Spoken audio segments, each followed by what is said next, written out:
Italians have been extremely fond of their dessert line, and more particularly their tiramisu.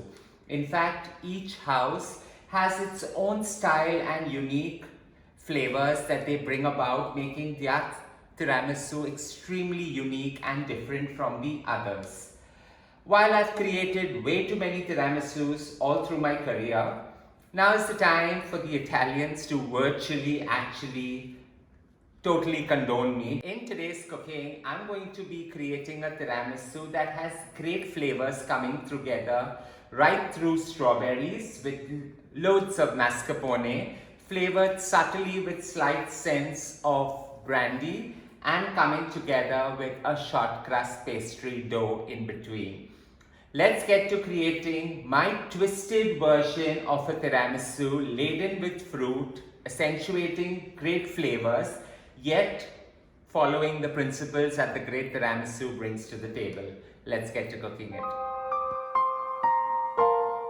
Tiramisu as a dessert, although very classic in nature, has great flavors coming through together through the coffee, the amaretto, the freshness coming in from the mascarpone cream, and the crunch from the beautiful finger biscuits that have been laden well in between.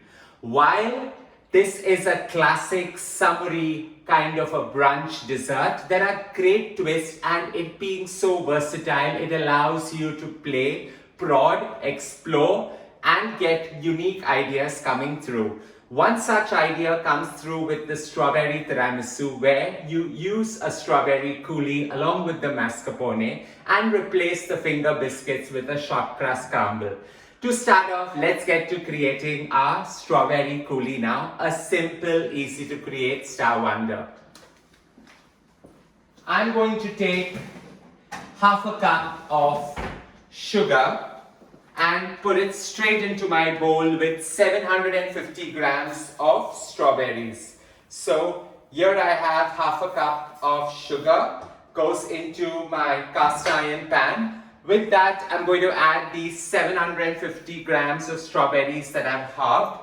Just add that right in and allow it to simmer on the slowest possible. Giving this a gentle mix allows the fruit to bruise gently and the sugar to create quite a beautiful coulis, quite chunky in nature, but forms the basis for a great strawberry dessert.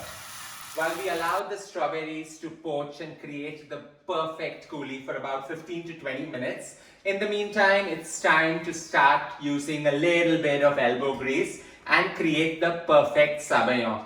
A sabayon is nothing but an egg yolk and sugar emulsion which is cooked over a double boiler. Care must be taken, else you will have quite a sugary scrambled egg. So I've taken 8 egg yolks into a steel bowl. To that, I've taken 8 tablespoons of sugar. So the ratio is 1 egg yolk, 1 tablespoon of sugar to give you the perfect sabayon. You put that on top.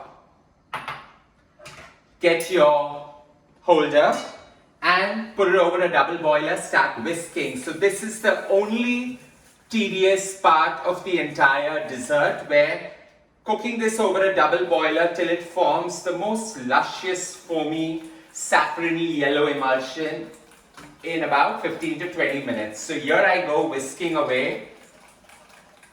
A perfect end to a beautiful dessert. And such desserts require a little bit of hard work, don't you agree? Now the moment the sabayon is on a double boiler, you cannot stop whisking because you want the egg yolk and the sugar to emulsify and create the most smoothest emulsified foamy saffrony texture. So while I'm turning them round, you can go in a crisscross diagonal way, but the process over here is to keep whisking to emulsify both these great ingredients together. Halfway through the process, that's 5 minutes down, you will see it beginning to foam and changing color. So from a dark ochre yellow of the egg yolk, it's become a turmeric-y yellow color, and it will get a lot lighter in the process of foaming the entire emulsified medium. Here we have the color changing from a turmeric-y yellow right to a pale saffron. We want to get it slightly paler and ensure it foams up a little more. Here you can see it nicely foaming and has got aerated really well, where you can see how it's thickening up and creating one of the most smoothest of emulsions, and I must confess here, super tasty. 15 minutes of sheer hard work has created the perfect sabayon, saffrony yellow goodness coming together. I like to thicken it up slightly because this is what's going to bind my mascarpone and hold its shape in the beautiful strawberry tiramisu. With this done on this side, it's ready, and we're just going to take this off, switch off the flame, and my strawberries have beautifully formed the perfect coulis. Quite a rugged mass with the color coming through beautifully, and it's time to switch off this flame as well. A moment of breather before we start getting to the fun part of this gorgeous strawberry tiramisu. I often like to pace myself when I create this dessert after all that hard work of whisking the most beautiful and luscious saffrony yellow sabayon. So here I've got 750 grams of mascarpone, which is going to go straight into my mixing bowl. And this is the fun part of blending everything well together. So with that going in, I'm just going to put it to blend.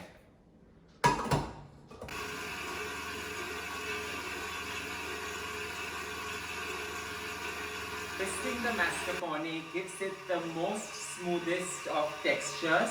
However, while I'm using mascarpone, you can also take some fresh yogurt, hang it in a cheesecloth or a muslin cloth overnight and use that as an alternative. Easy to create and more readily available in one's household. With this blending, I'm just going to increase the speed. And it's time now to add the sabayon, little at a time, to emulsify the entire thing. So in goes a little bit of this luscious saffrony yellow gold. Half of it goes in first. We're going to blend that into this and add the other half in a while. Having allowed this to emulsify for about 2 to 3 minutes, it's formed one of those luscious, foamy consistencies ready to create the perfect strawberry tiramisu. With this beautiful mascarpone mixture, smooth, foamy, and so luscious in texture, it's now time to actually get right ahead and start layering our beautiful tiramisu. For that, I've taken some shortcrust pastry crumbs. So while I have created these crumbs, and creating a shortcrust is so simple. It's 200 grams of butter to 400 grams of flour, kneaded into a dough, add a little water to bind it, roll it out, put it into the oven and bake it at 180 degrees for 20 to 30 minutes. The next best alternative is just go right ahead and buy a store-bought variant of a cracker, have it crumbled and use that. The variations are same and the flavors are by far superlative. So with this crumbs there, it's time now to layer it. So I'm going to divide this by putting some crumbs down, not too much because I want them to get 2 layers in between. So just going to add the crumb at the bottom. You can gently smash it down with your hand just so that you get it nicely coated all around. You can add a little more. I'm creating 2 batches because while one is going to be enjoyed by us, one goes to a friend who's a die-hard fan of this strawberry tiramisu. It's my way of having her bribe ever so often for various things that I need her to do. So with this nicely stomped in, it's now time to take in some brandy. So I've taken about 60 ml of brandy, which I'm going to divide between the 2. Brandy just accentuates the flavors, doesn't sharpen it. So a little brandy at the bottom to add that beautiful touch to this strawberry mascarpone cream.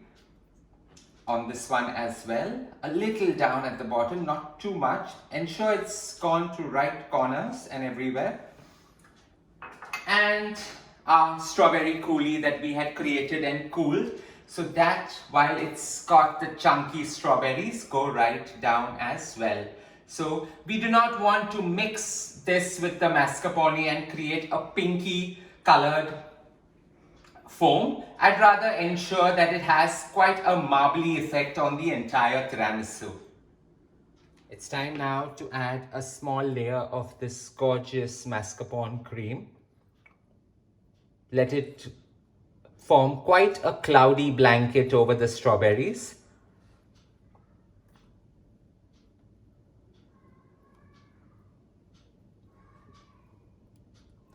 Reserving that batch for the topping on top. You just gently smoothen this right to the end. Try not to mix the two because you want the crunch of the short crust pastry crumbs to actually accentuate and flavor this entire quirky creation of mine. So while we are going to mix all this together, it's now time to add the next layer of crumble right in the middle. Quite a sandwiching effect this has. So I'm going to divide this equally, and now I'm just going to sprinkle this so that I get into all the crevices of this beautiful mascarpone cream. The next drizzle of this brandy to slightly soften the crumbs, but not forgetting to ensure that they still have a crunch to it. So here this goes, and I finished the last of the brandy with this beautiful center. Now a little bit of the strawberries just gently thrown in to add to that tart flavor that they bring to this entire dish before we add the next layer right on top.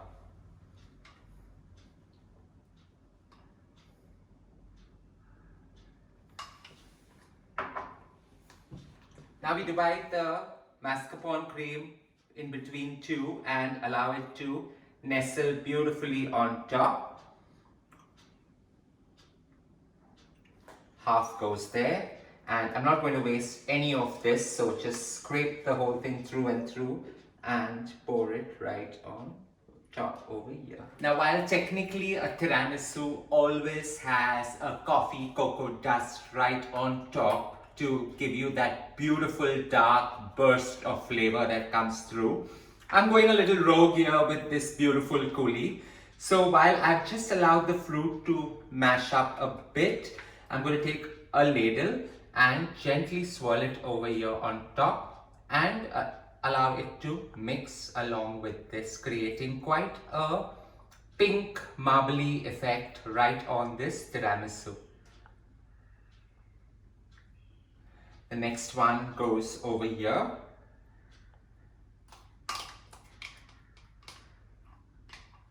And create the same marbly effect here.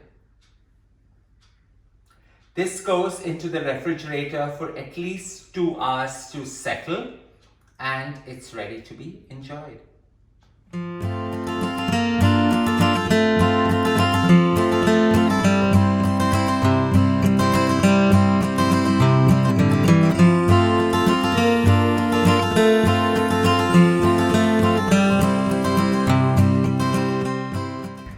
This strawberry tiramisu has chilled perfectly for 2 hours. The tart flavor that the strawberry brings to the creaminess of the mascarpone and the crumbly texture of the short crust is quite a twisted version of the famed and beautiful Italian tiramisu. While we go ahead and enjoy this beautiful dessert, don't forget to share some love by hitting on the like button, and don't forget to subscribe.